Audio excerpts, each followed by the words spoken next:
She's into Joy, ma'am. tears of joy. I'm happy kasi I'm happy. Why you're happy? Because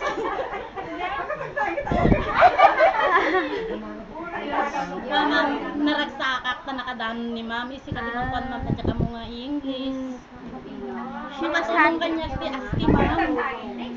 She said that she was happy because you came here to visit them. Are you touched? Yeah, I'm very touched. I'm so happy you let me come in your homes. Thank you. Thank you.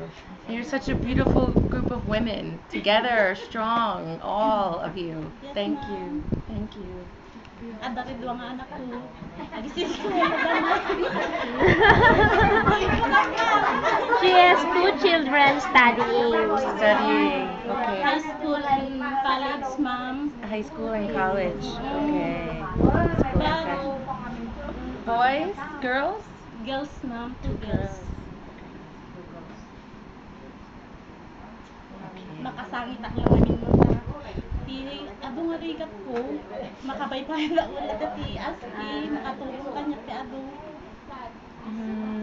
She said that she felt crying because despite of the difficulties, the hardship she experienced, she's been through, she's still able to pay her loan, she's still able to send her children to school.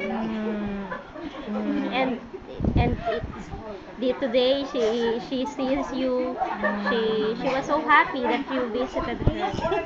Yes, ma'am. Peace of I'm so touched.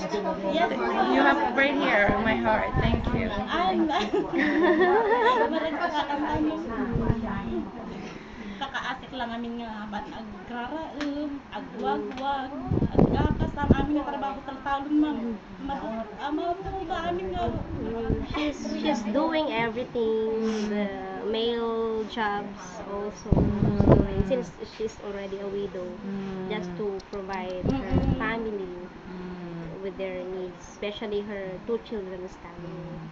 I'm so glad that you found Aski and Kiva, Yes, that you have ma'am. gotten a loan. I'm really makatulong kanya glad. ma'am ti aski. Yeah, that's the big impact of the loan she got from asking Yeah. people.